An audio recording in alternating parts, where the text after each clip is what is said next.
Now let's begin with the first conversation. Number 1. Excuse me, do you know which apartment Sally Hill lives in? Sally Hill? As far as I know, she doesn't live in this apartment complex at all. What does the man imply about Sally Hill?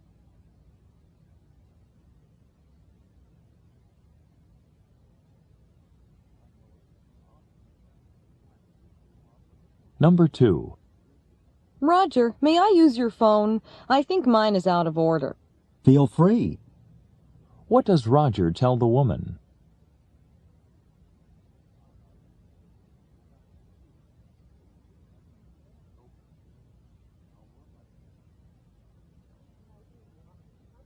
Number 3. Were you able to solve that math problem? To tell you the truth, I found it simply impossible. What does the man say about the math problem?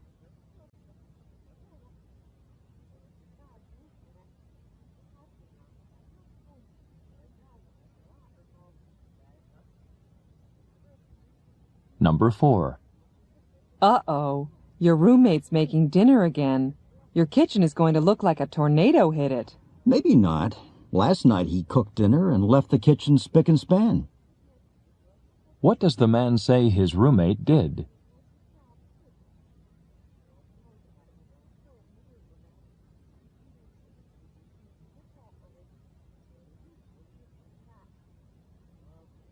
Number 5. How did you learn so much about trees?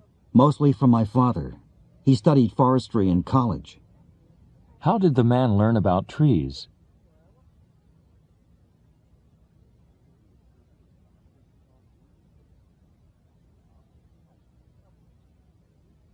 Number 6. Hello. Hi, Tom. This is Brenda. Since you couldn't come to class today, I just thought I'd call to tell you what Professor Barkley told us. He said we're going to have to write a research paper. Really? And how long do we have to finish it? What does Tom ask Brenda?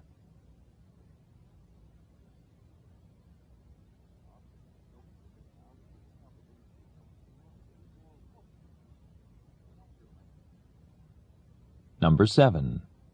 Julie certainly seems to like classical music. She doesn't like just any classical music. What does the woman imply about Julie?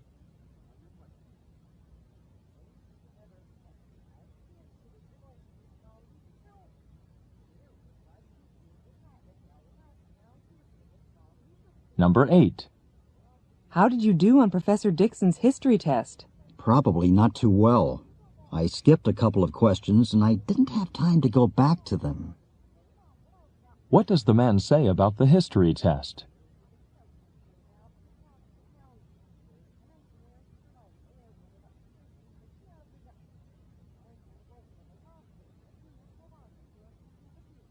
Number 9. I can't seem to get the lid off this glass jar. Maybe you could heat it in some warm water. What does the woman suggest?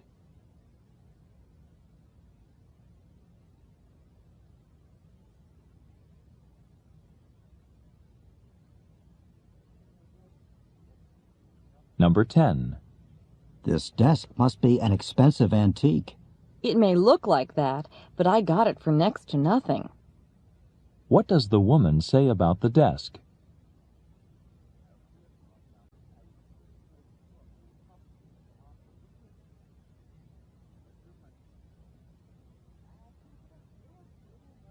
Number 11. Traffic downtown was terrible today. You don't have to tell me. What does the woman imply?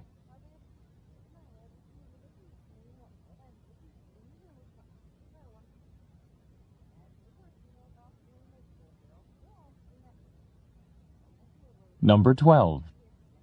I wish my classes were over so I could get out and enjoy the sunshine. Nice out there, isn't it? What does the man mean?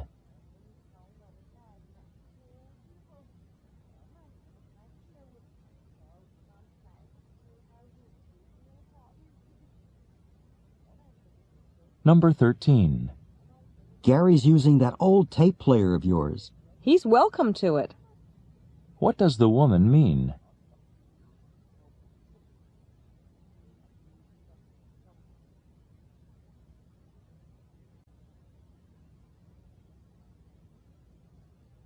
Number 14. I'm going to make a run for it. You don't happen to have an umbrella I can borrow, do you? No, but here's a newspaper. What does the man imply the woman should do with the newspaper?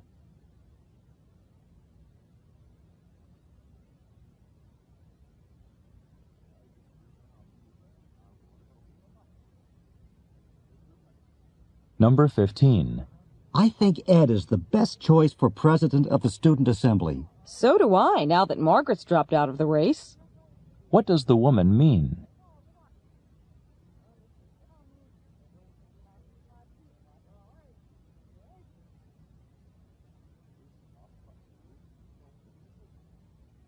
Number 16. Did you paint your apartment by yourself? Actually, I got my brother to help. He owed me a favor.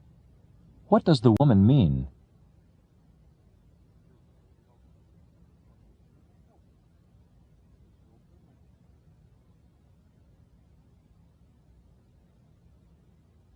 Number 17.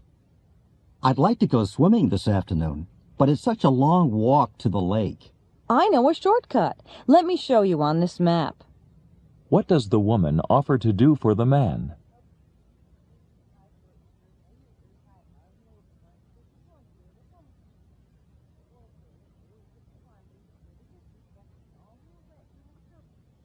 Number 18. I can't tell if this picture is straight or not.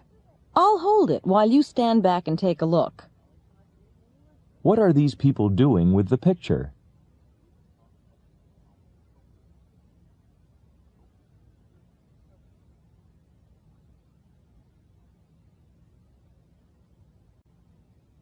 Number 19. I'm going to Stephanie's house. I have an assignment to complete and I need to use her computer. Why don't you buy one of your own? Think how much time you could save. What does the man suggest the woman do?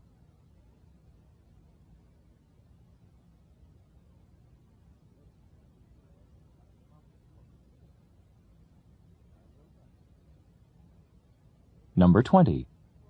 From what I saw, your volleyball team needs a little more practice. Only if we want to win some games. What does the man imply?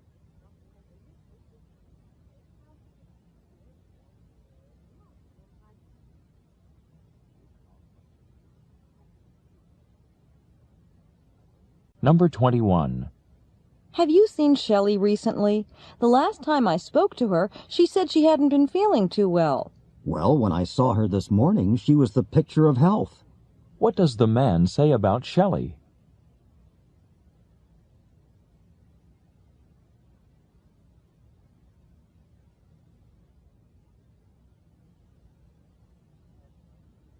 Number 22. Everyone's getting a little impatient. Can't we call this meeting to order? Once Lou gets here, we can. What does the man mean?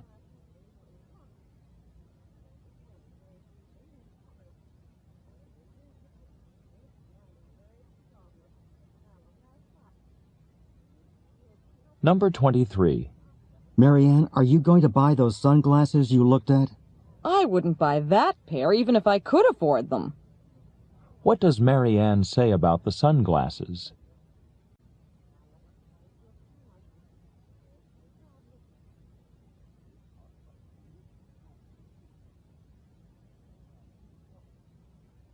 Number 24. You can't expect to become a tennis pro after just a few lessons, Ken. I shouldn't have had such high hopes, I suppose. What did Ken probably expect?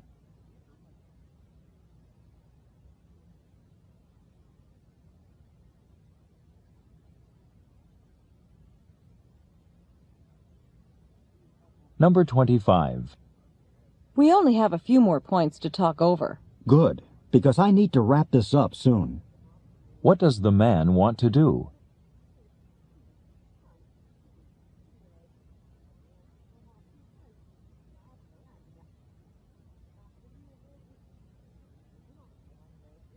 Number 26. Can I help you? I'd just like a couple of books of matches, please. What does the man mean?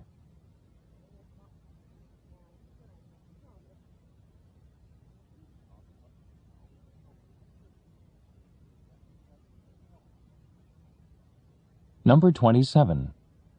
Should I take California Street or Oak Street to get downtown? What difference does it make? It's the same distance no matter how you go. What does the woman mean?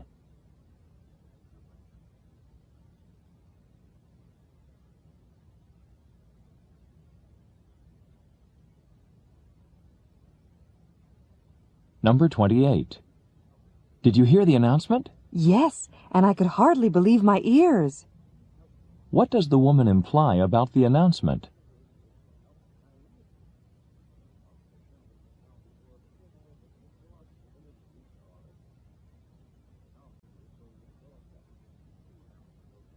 Number 29.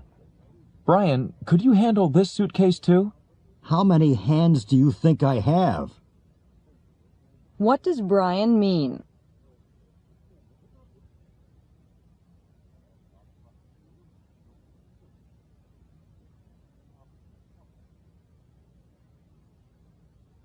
Number 30.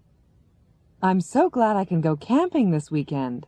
Then you don't have to study for that physics test after all? What had the man originally thought about the woman?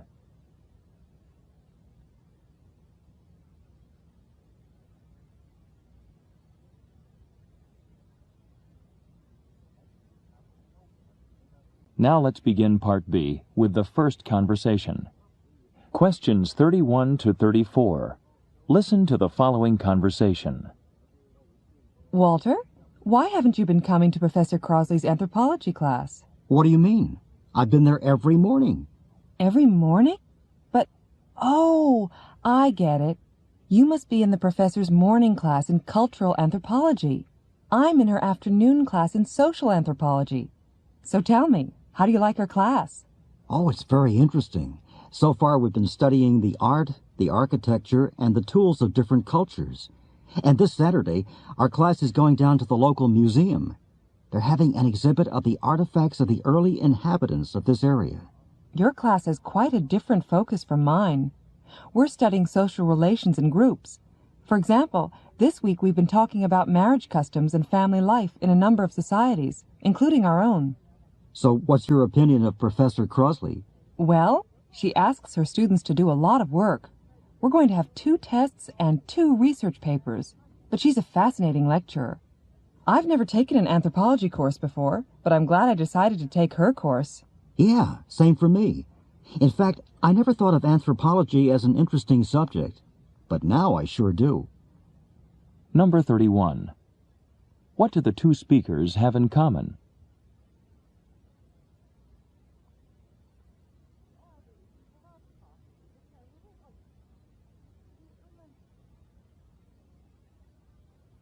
Number 32. When does the women's class meet?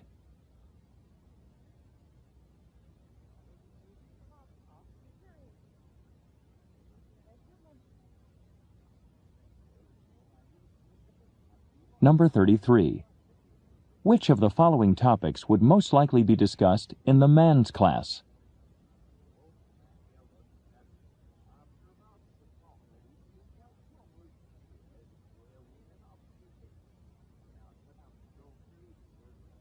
Number 34. What had the man's opinion of anthropology been before this term?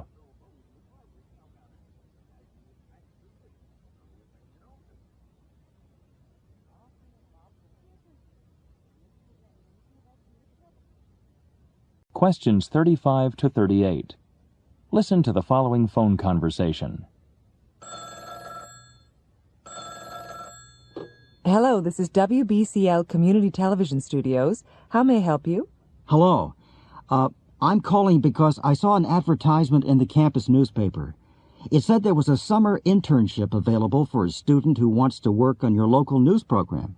Right, but you do realize that all of our interns are volunteers. It's an unpaid position. Oh, sure. I understand that. I just want to get some experience working for a television news program. You see, I'm thinking about a career in television news production after I get my degree.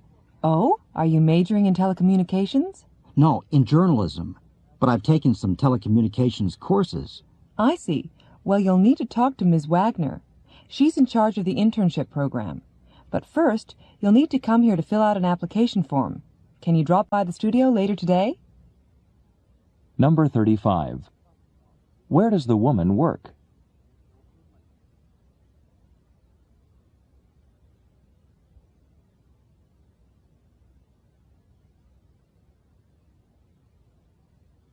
Number 36.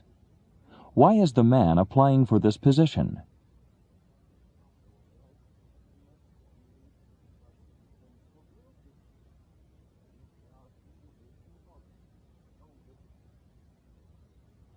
Number 37. What is the man majoring in at the university?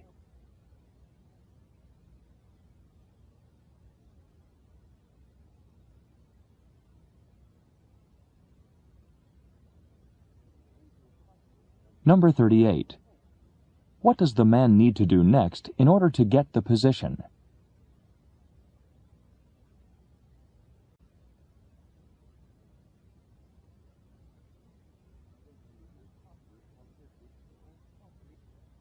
This is the end of Part B. Go on to Part C. Now let's begin Part C with the first talk. Questions 39 to 42. Listen to the following lecture. How many of you were at the football game Saturday night? Did you notice the blimp circling the stadium? Today's blimps are much smaller descendants of the giant airships, sometimes called zeppelins, that were used in the early 20th century. Like those zeppelins, blimps are lighter-than-air aircraft. But blimps differ from zeppelins in a number of ways. First, as I said, they are quite a bit smaller. The old airships were as long as football fields. And unlike zeppelins, blimps do not contain an internal metal frame. That's why blimps are sometimes called non-rigid airships. And blimps are a lot safer than the old zeppelins. That's because they use non-flammable helium in place of hydrogen to provide lift. As you may know, the age of the airship ended when the famous German airship Hindenburg exploded disastrously at Lakehurst, New Jersey in 1937. I say that airship travel ended then, but some engineers believe that large, rigid airships will fly again. These airships of the future could be equipped with jet engines and filled with helium.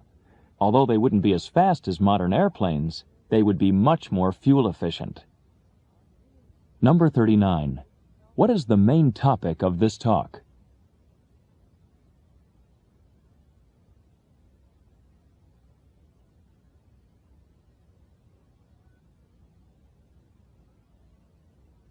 Number 40. Which of the following aircraft is classified as non-rigid?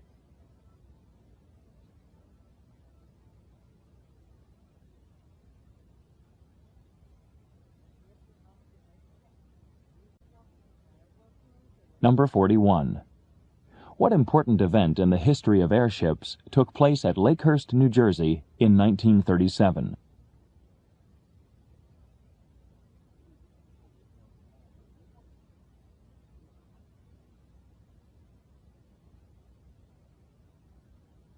Number 42.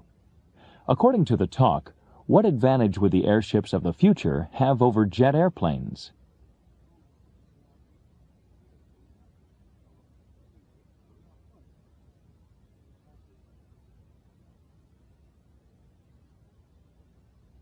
Questions 43 to 46. Listen to the following talk. Twice a year, all the clocks in the United States are changed by 1 hour. In the spring, clocks are moved ahead an hour. This is called daylight saving time. In the fall, clocks are set back an hour to standard time. People remember how to change their clocks by remembering this saying, spring forward, fall back. It seems Benjamin Franklin was the first person to propose the idea of daylight saving time, back in the 1790s. At the time, people thought he was joking. They couldn't believe he was serious. Many years later, during World War I, people realized what an innovative idea he'd had. In the spring and summer, the sun rises earlier. By moving the clock ahead, people can take advantage of the extra daylight and save energy. Energy is an important resource, of course, especially during wartime. The United States operated on daylight saving time during World War I and again during World War II. After that, some parts of the country observed daylight saving time and some didn't. Beginning and ending dates varied from place to place. This confusion ended in 1966, when the Congress passed the Uniform Time Act, standardizing the process and making daylight saving time a federal law. Since then, some lawmakers have proposed that the United States go to year-round daylight saving time. Number 43. What is the main topic of this talk?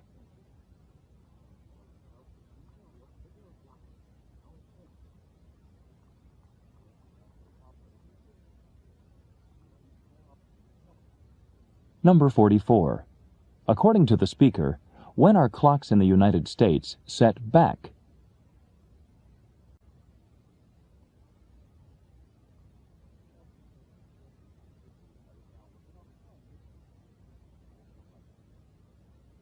Number 45. According to the speaker, how would most people probably have characterized Benjamin Franklin's plan for daylight saving time when it was first proposed?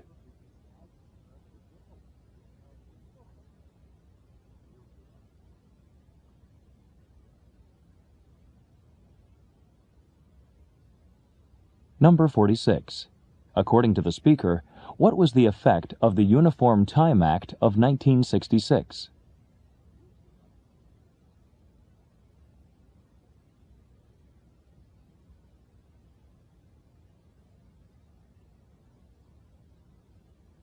Questions 47 to 50. Listen to the following radio announcement. This week, the city will begin a new program of curbside recycling.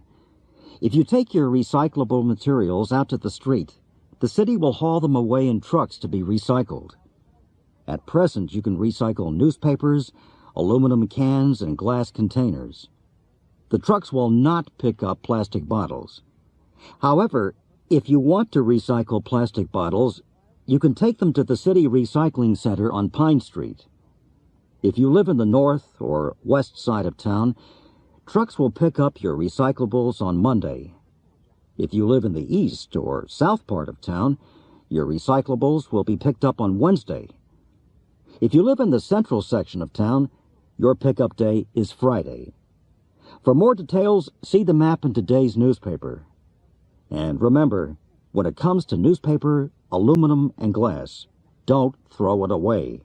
Recycle it. Number 47. What is the main topic of this talk?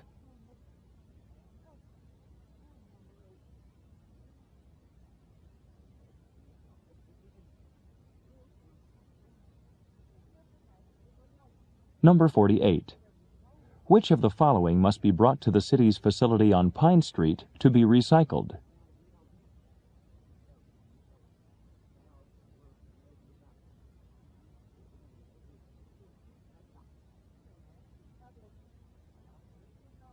Number 49. In which part of town are recyclables picked up on Friday?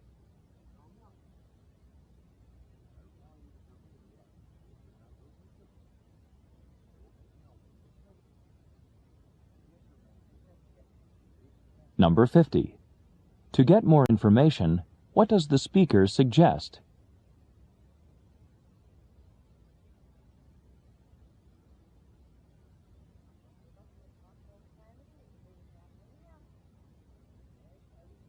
This is the end of Section 1, Listening Comprehension. Stop work on Section 1.